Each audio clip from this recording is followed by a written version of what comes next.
You have been trying to hold everything together for so long that you may not even realize how exhausted you are. You plan, you push, you overthink, you prepare for every possible outcome. You try to make the relationship work. You try to make the opportunity arrive faster. You try to fix the silence, force the answer, open the door, speed up the timing, control the result, and convince life to move according to the picture you carry in your mind. And for a while, maybe it worked. Maybe your effort gave you results. Maybe your discipline helped you survive. Maybe your ability to control every detail made you feel safe in a world that once felt unpredictable. Maybe forcing became your way of proving that you would never be powerless again. But now something feels different. The harder you push, the heavier life becomes. The tighter you hold on, the more things slip through your fingers. The more you try to control the outcome, the more anxious your spirit feels. You are not lazy. You are not weak. You are not failing because you care too much. You are exhausted because your soul was never meant to live under the dictatorship of fear. Carl Jung understood this deeply. He saw that the human ego often believes it must command everything. It wants to be the planner, the protector, the strategist, the one who knows what should happen and when it should happen. But beneath the ego, Jung believed there is a deeper center of the psyche, the self, a wisdom larger than conscious control, a force that moves us toward wholeness even when the ego does not understand the path. The competitor script frames this as the shift from forcing life through ego control to allowing something deeper, what Jung called the self or the God image within, to guide the person toward wholeness. This is where many people misunderstand surrender. They think surrender means doing nothing. They think letting God guide them means becoming passive, careless, or weak. But surrender is not weakness. Surrender is what happens when the ego finally admits, I do not see the whole picture. It is not the end of effort. It is the end of forcing. It is the moment you stop trying to bend life into your fear-based plan and begin listening for the direction that comes from deeper alignment. Because sometimes the door is not opening because it is not your door. Sometimes the relationship is not working because your soul is trying to free you from a version of love built on anxiety. Sometimes the delay is not punishment. Sometimes it is protection. And sometimes the thing you are fighting so hard to keep is the very thing God is trying to gently remove from your hands. There comes a point when life stops responding to pressure, not because you are abandoned, but because you are being invited into trust. You are not being asked to stop caring. You are being asked to stop gripping. You are not being asked to stop walking. You are being asked to stop running from fear.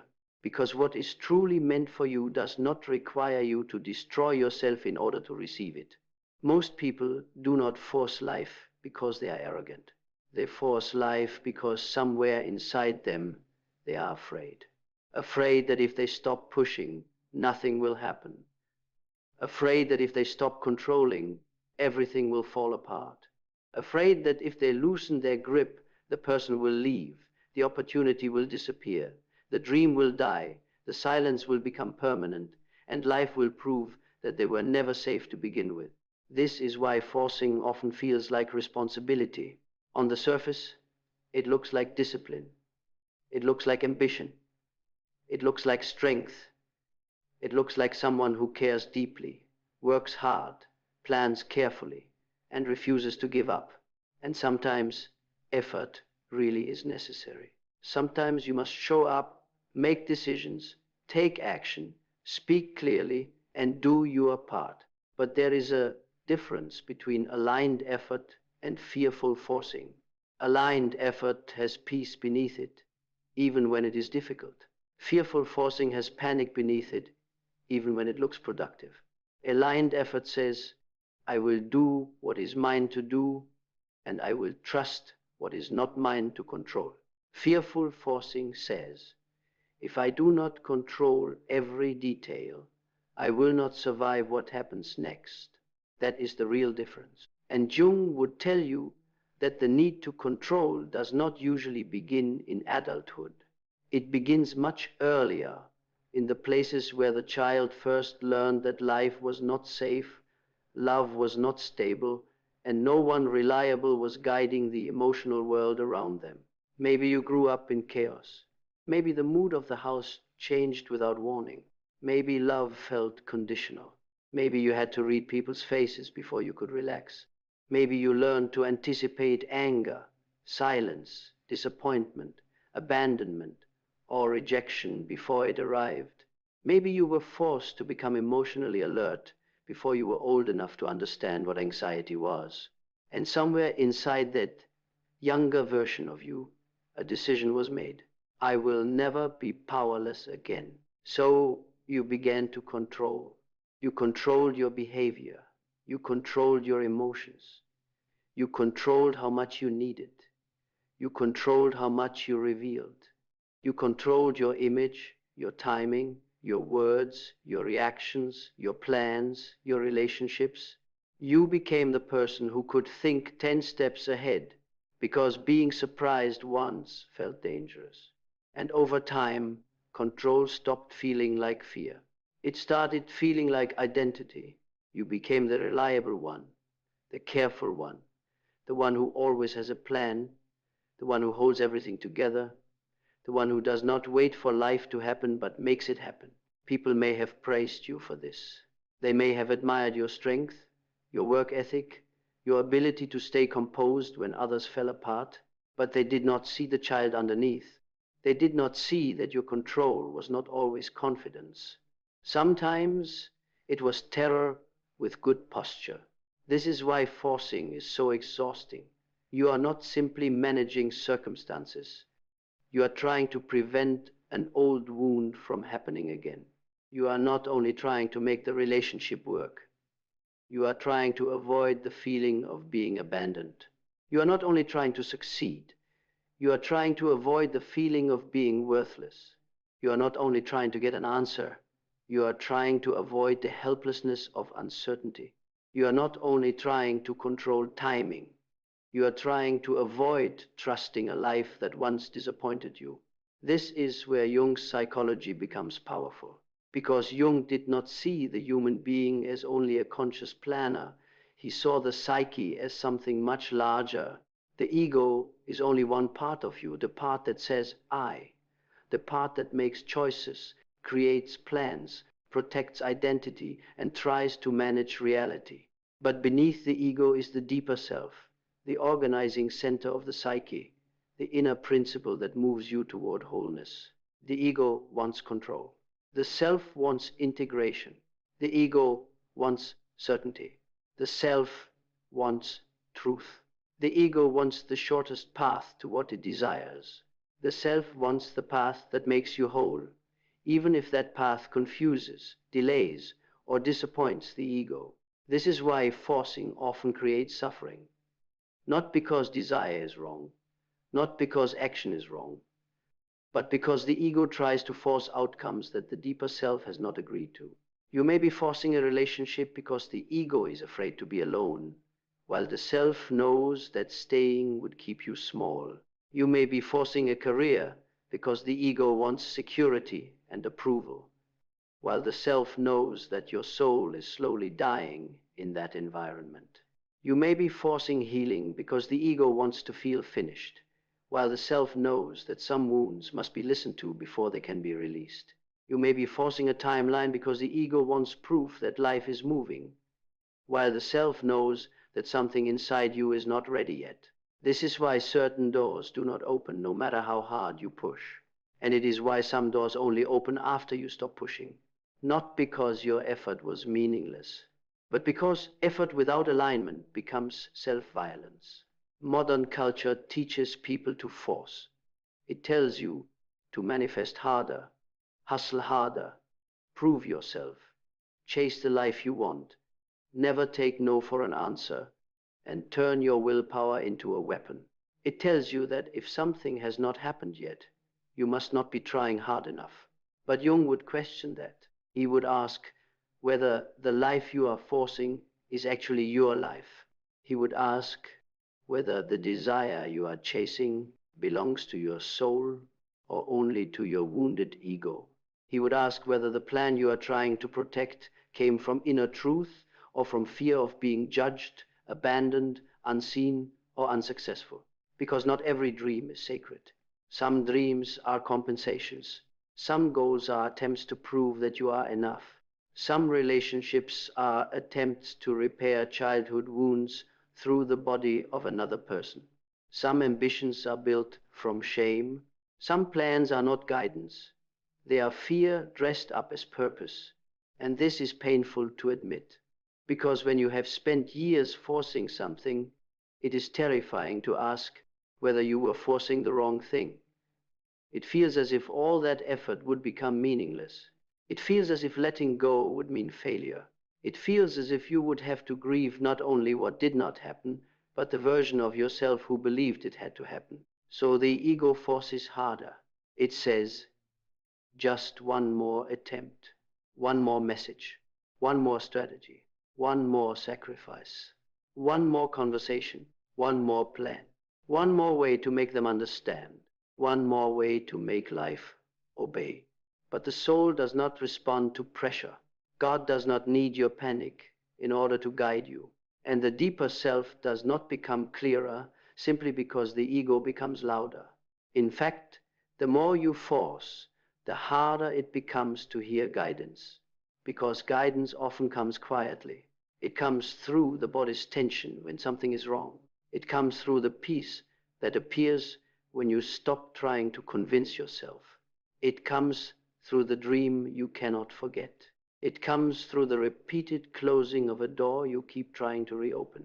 It comes through a strange inner knowing that says, this is not the way, even when your ego desperately wants it to be.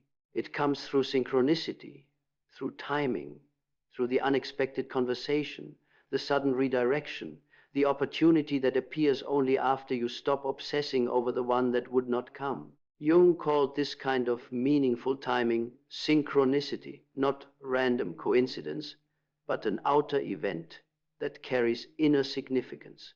When a person begins to align with the deeper self instead of forcing from the ego, life can begin to arrange itself in ways that conscious planning could never fully produce.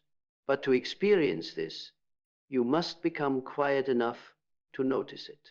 And that may be the hardest part, because the controlling ego does not like silence. Silence feels dangerous, because silence removes distraction. It exposes fear. It reveals how much of your action was not truly inspired, but anxious. It shows you the difference between what you say you want and what your soul actually needs. This is why many people keep themselves busy. Busy forcing, busy planning, busy checking, busy explaining, busy fixing, busy trying to control every possible outcome. Because if they stopped, even for a moment, they might feel the grief underneath the control. They might realize how tired they are. They might hear the truth they have been avoiding. That truth may be, you are trying to make a life out of something God is trying to release you from. Or you are fighting for a door that only leads back to your old wound. Or you are not waiting because you trust. You are waiting because you are afraid to let go. Or this is not delay. This is protection. These realizations can hurt, but they also free you. Because the moment you stop calling fear commitment, you can finally begin to move differently. Letting God guide you does not mean you abandon action. It means you stop acting from panic. It means you stop treating your ego's timeline as divine law. It means you stop assuming that every closed door is an enemy and every delay is rejection. Sometimes guidance looks like movement. Sometimes guidance looks like waiting.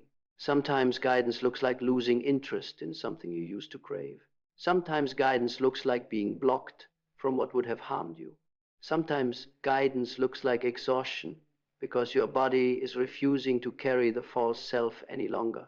The ego will not always understand this. The ego will say, but I had a plan. The soul will say, but I had a purpose. The ego will say, but this is what I wanted. The soul will say, but this is not what makes you whole. And that is the tension at the center of surrender. You are not choosing between effort and laziness. You are choosing between ego control and deeper guidance.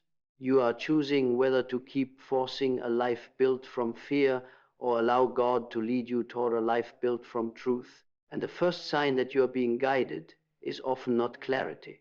It is resistance to the old way. You can no longer force the same relationship without feeling yourself disappear. You can no longer chase the same approval without feeling empty afterward. You can no longer overwork without your body protesting. You can no longer pray for guidance and then ignore every sign that tells you to stop gripping. This is where surrender begins. Not in comfort, not in perfect faith, not in the absence of fear. Surrender begins when you are tired enough to admit that control has not given you peace. It begins when your hands are finally too exhausted to hold what was never yours to carry. It begins when you whisper, not dramatically, not perfectly, but honestly, God, I have tried to force my way through this. Now teach me how to be guided. The first thing that changes when you stop forcing is not always your outer life. It is your inner posture. The clenched part of you begins to soften. The part that was constantly scanning for danger begins to breathe. The part that believed everything depended on your control begins slowly, painfully, to realize that life did not collapse the moment you stopped gripping it. This does not happen all at once. The ego does not surrender peacefully. It argues, it panics, it searches for evidence that letting go is dangerous. It reminds you of every time you trusted and were disappointed. It brings up every memory of abandonment, every unanswered prayer, every closed door, every moment when no one came to help you. And because those memories are real, the ego sounds convincing. It says, you cannot trust life. It says, you cannot trust people. It says, you cannot trust timing. It says, if you do not force this, you will lose it. But Jung would ask you to look deeper. Is this guidance, or is this fear speaking through an old wound? That question changes everything, because not every urgent feeling is intuition. Sometimes urgency is trauma. Sometimes the voice that says, act now, is not divine guidance, but an old nervous system trying to avoid helplessness. Sometimes the pressure in your chest is not a sign that you must do more. It is a sign that you are repeating an ancient pattern of control. True guidance has a different quality. It may still challenge you. It may still ask for courage. It may still lead you into uncertainty. But beneath it, there is a strange steadiness, a quiet rightness, a sense that even if you do not understand the whole path, the next step feels honest. Forcing feels tight. Guidance feels grounded. Forcing creates panic. Guidance creates presence. Forcing says, I must make this happen or I am not safe. Guidance says, take the next faithful step and release what is not yours to command. This is why learning to be guided requires inner listening. And inner listening is difficult for people who have spent their whole lives surviving through control. Jung developed practices to help people relate to the unconscious, not as an enemy, but as a source of wisdom. He paid attention to dreams, symbols, images, emotions, synchronicities, and the body's signals. He understood that the deeper psyche speaks in a language different from the ego's logic. The ego wants direct instructions. The self often speaks through patterns. The ego wants certainty. The self offers symbols. The ego wants immediate proof. The self unfolds through timing. This is why many people miss guidance.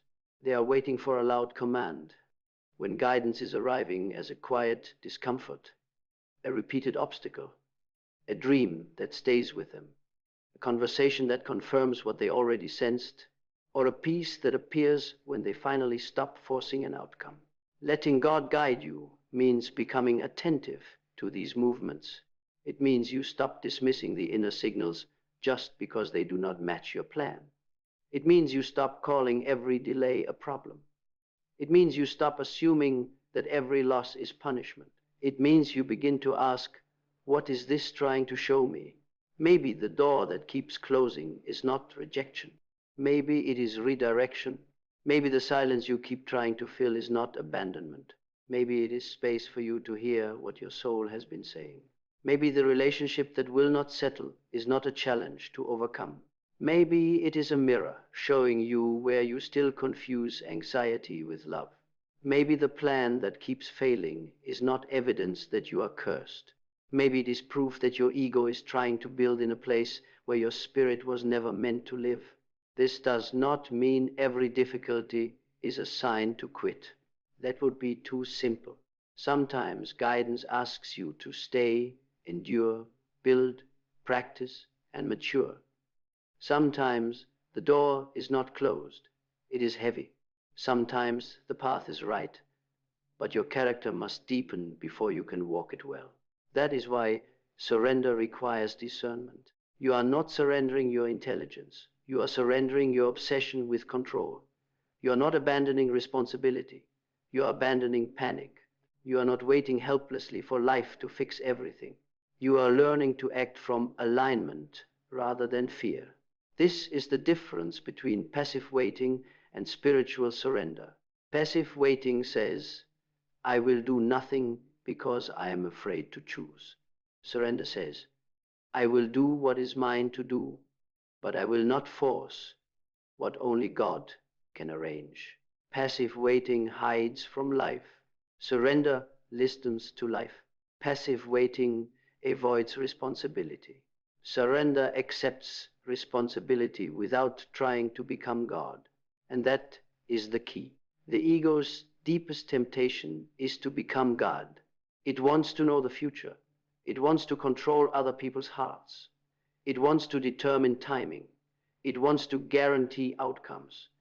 It wants to remove uncertainty from existence. But the human ego was never designed to carry divine authority. When the ego tries to sit on the throne, the whole personality suffers. You become tense, suspicious, exhausted, and spiritually dry.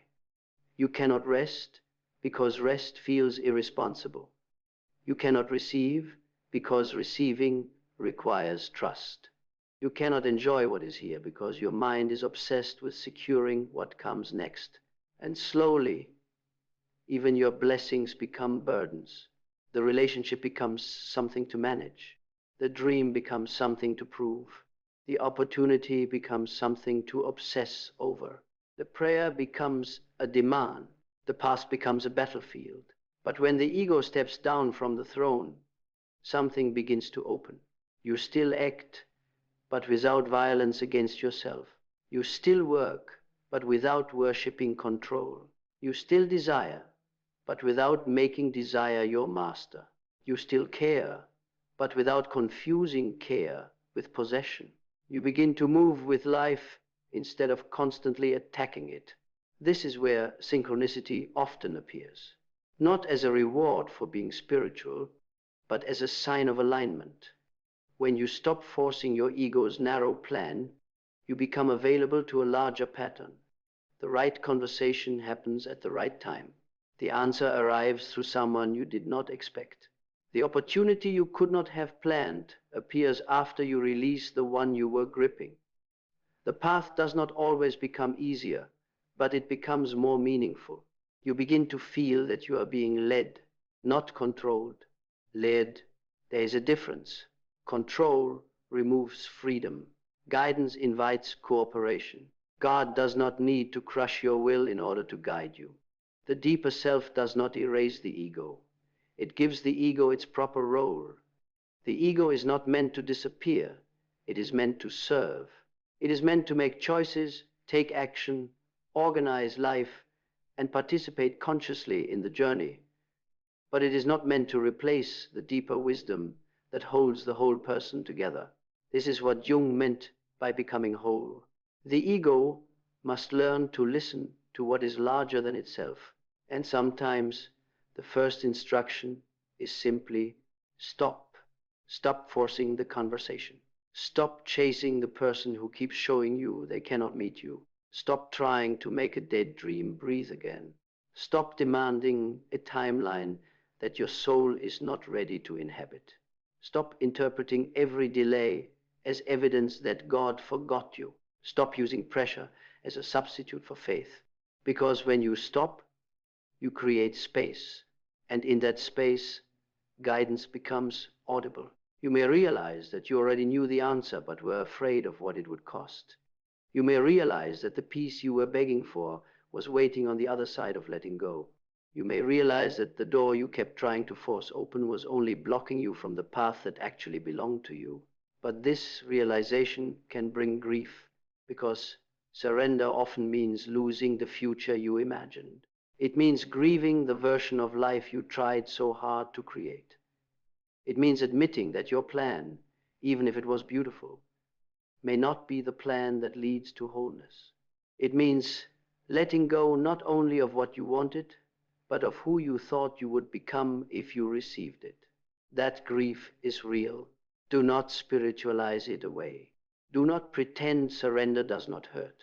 There are things you can release with peace, and there are things you release with tears in your eyes and trembling hands. Sometimes letting God guide you feels less like floating and more like being gently but firmly pulled away from what your ego still loves.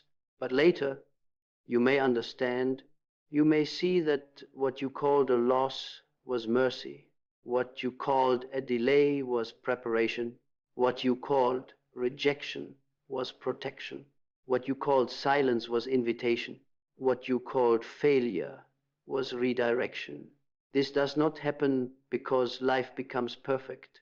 It happens because your relationship with life changes. You are no longer fighting every current.